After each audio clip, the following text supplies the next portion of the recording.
Hey folks, welcome back. This is Chris in Central Pennsylvania. I'm getting ready for my news broadcast in a short while. And then after that, we've got Byron Shepard from Morning Shot over on our infrequent segment, Bride Brews.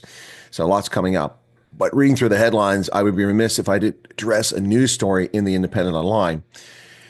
First, very clear, as always, I'm not encouraging anyone to take up President Donald Trump's Afrikaner refugee program, which is yet to be established, and our conditions and standards for it yet. That's an existing legal program in the United States, a matter of law for refugee admission program, but it's currently suspended since January 20th with Donald Trump's executive order freezing that program because of massive fraud committed under the Biden regime for that. So the only place that's going to be accepting any refugees anywhere soon will be South Africa if and when they tell us what the standards are. But no one knows those standards, so stop listening to people who tell you they know what they're talking about because they can have supposition, they can have analysis and suggest, but if they tell you emphatically this, that, and the other, they don't know what they're talking about.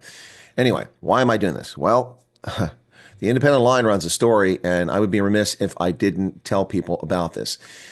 Ask yourself the following question. Why are they so desperate?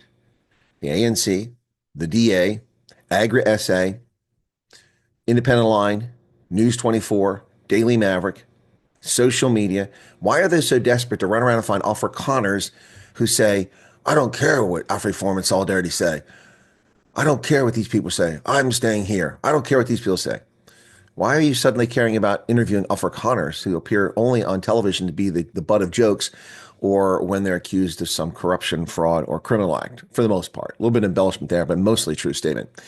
Suddenly, Afrikaners are the shiny penny of the day. The Afrikaners who adamantly say they're not leaving South Africa. Well, I would expect that fully almost all Afrikaners wouldn't want to leave South Africa, no matter how desperate they are. So that's hardly a news story. Ask yourself this question. Why are they putting so-called experts, lawyers who come on who tell you it will take 4 or 5 months to get asylum? It's not germane. We're not talking about asylum. We're talking about the U.S. Refugee Admissions and Resettlement Program. That's what we're talking about here, not asylum. Two completely different legal statuses, yet so-called lawyers are on television in South Africa on SABC telling the public not to do this. Why are they doing that? And now why does the Independent Line go find an immigration expert to discourage South Africans? Ask yourself why people are doing this. Immigration expert warns Afrikaners about taking up Donald Trump's refugee offer. An immigration expert has warned Afrikaners not to jump to President Donald Trump's offer for them to move to America on refugee status, as life might be more difficult in a country where citizens have demonstrated hostility towards foreigners. Well, first off, I don't know the gentleman who we're going to talk about here, but I'll tell you this. If he's an immigration expert, seriously? A country where citizens have demonstrated hostility towards foreigners. Well, that'd be South Africa and xenophobia. No one demonstrates hostility towards foreigners in America. That's a lie. That's an absolute lie. There's no hostility towards foreigners. There's hostility towards people who violate our sovereignty, just like South Africans, Gate McKenzie, Herman Mashaba, and millions of South Africans take umbrage at people who illegally enter your country and depress wages and take housing away from people. Countries can absorb a certain number of people, not everybody who just decides to rock up and show up. We don't display hostility towards foreigners. I'm going to display some hostility towards this guy for misleading people. Good Lord. Now, apparently this is Visa Immigration South Africa Managing Director Ross Viljoen. Now, Viljoen said it would be possible that Afrikaners would be subjected to the same treatment suffered by minorities living in America. Now, that's a whole other topic. Foreigners, minorities, what ill treatment are minorities suffering? Oh, sure, pick an anecdotal situation, but I can pick an anecdotal situation in which the majority population is targeted too. What this gentleman is implying is it's unsafe to come to America because they hate foreigners, like xenophobic South Africans do, and that they're bigoted towards minorities. Well, gee, I mean, that's kind of the situation going on in South Africa, isn't it? Bigoted towards minorities and xenophobia? What is his point?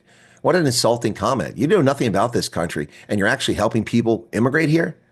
Wow. For the white Afrikaners, it is not going to be very good to move there looking for greener pastures. He said moving to a foreign country and refugee status had more risks than benefits and that Trump could not be trusted as he did not make friends. Now, he doesn't offer to tell you what these risks are. I've told you about the risk. You know, if you think your children are going to be Afrikaners and your grandchildren, you're delusional. People come to this country and they assimilate. Now, for the past couple decades, they've gotten away with not doing that, building little ethnic enclaves and ghettos around our country, which isn't going to last. Those people will assimilate at some point and add their unique cultural aspects to our nation and retain what's important to them and their progeny. But I've warned you that's a consideration. If your grandkids aren't going to be Afrikaners, they may know that they had family from South Africa, but they won't be South African. They'll be American. So that's a risk. Also, you start with no credit score. You start all over. Unless you're a wealthy person who has the ability to transfer your wealth here one way or another because you've got it parked abroad, you're going to have a hard time financially. However, more risk? Well, let's see. If you come here as an immigrant, you have nothing. You have to make it all on your own. You get no assistance for jobs, for homes, for anything. If you come here as a refugee, you get sponsorship by the U.S. government. You get moved to a place they put you in, and there are services to help you there. Job assistance to find jobs. There's plenty of work in this country. Desperate to find people to work because people got so lazy. So what are these disadvantages that he's talking about? At least I tell you some potential disadvantages. Utterly ridiculous. Also, if you think you're going to go back to South Africa under refugee status, you're delusional, because a refugee is someone who's escaped persecution, real or perceived. And it's the height of foolishness to let someone come from South Africa if they say they're being politically persecuted, and then let them go home for the holidays or take a vacation, and go to Kruger. You just can't do that. Not while you're under that status. It'll take some time to get from that status. Oh, my goodness. Wow.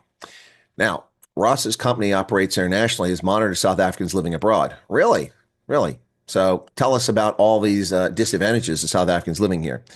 He said after Trump was elected president, replacing Biden, he saw a lot of U.S. nationals looking to come to South Africa. Really? What's a lot? 2, 5, 2,000? Funny how they don't mention the numbers. This company could clearly tell you how many people showed interest to them. He said it'd be more beneficial to South Africa if Americans were to migrate to the country, because these people, Americans, bring a lot of funds in the country. So what do you generate? Are you going to help me immigrate to South Africa? You going to help me get a visa there, buddy? Wow. He said we had a serious spike of U.S. nationals wanting to come to South Africa, which says something. Well, it says a lot of things, but what specifically?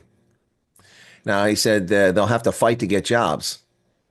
What, in South Africa or in America? You're not going to fight to get jobs in America. Jobs are falling out of trees. You may have to wait to get your qualifications, certifications translated into what's acceptable here, and you may have to do some retraining in certain fields, technical fields and specialties, because your standards aren't up or the same as a state here in the States. My goodness. And then it gets insulting. This is where the man gets insulting. Ross says only poor Afrikaners live in places as Munsieville, informal settlements in Krugersdorp, Gauteng, who are reported to be subjected to job scarcity due to race-based laws that prevent them from employment opportunities, might be justified to take the offer. Ladies and gentlemen, anybody that wants to take up the offer is justified. It's your choice, not Ross Fillion's choice, not the independent online.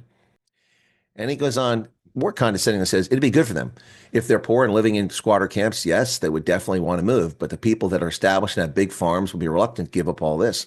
Many of them would. But of course, many of those people who are established on the big farms have been the victims of attacks, raids, stock theft, rapes, murders, expropriation claims. Yeah, all kinds of things. So some of them would move. But those aren't the only people that qualify for this. Ethnic minorities include the 4.8 million white South Africans, the 1.3 million Indian South Africans, and the 6 to 8 million colored South Africans, not to mention some black South Africans from minority groups who would qualify potentially, and even some black Afrikaners. So this is just nonsense. Ask yourself the following question, folks. What's this all about? Why are they rushing around finding so-called immigration experts? This guy's an immigration expert, and he says these things about America. He doesn't know anything about this country. Now, you're going to find bigotry and racism wherever you go in the world. No one can deny that. Unfortunately, stupid people are stupid people the world over. So can't deny that. But I know a lot of South Africans living here. I know a lot of Nigerians, Ghanaians, some Congolese living here, Liberians, lots of Africans living in America. They tend to have higher GDPs within a few years than people born in this country. They tend to be far more successful than most people born here, because many of these people come here hungry to succeed, to achieve, to accomplish, and to contribute. And there are lots of jobs out there, high-paying jobs and low-paying jobs. So this is shameful by this person. Wow, I can't believe it. Ask yourself, what is this guy getting by answering these questions? What is the independent line getting? Well, they're pushing a narrative, for whatever reason, to tell South Africans that America is a terrible place to come to and that you shouldn't come here because the disadvantages far outweigh the advantages. Well, they don't know that, and I don't know that. Your personal situation is your personal situation. It's not mine. It's not theirs.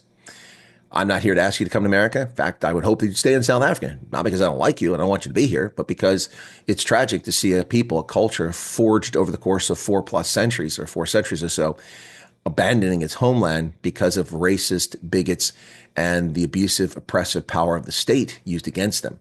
That's unfortunate. And being blamed for things they had nothing to do with. Again, the majority of all South Africans of all ethnicities were born after 1994. The only government they know to look to is the African National Congress. If people can't get jobs after 3+ decades, if people can't get housing after 3+ decades, if people can't get into employment, get into business, get into university, well, there's really only one party to blame, the party that created the system that you live under now. Now, they'll claim they inherited the system, but they perverted it and corrupted it and turned it into a kleptocracy. Anyway, folks, ask yourself, why are they hunting down immigration experts, and why are they so willing to crap all over the United States and mislead people? Wow. Cheers.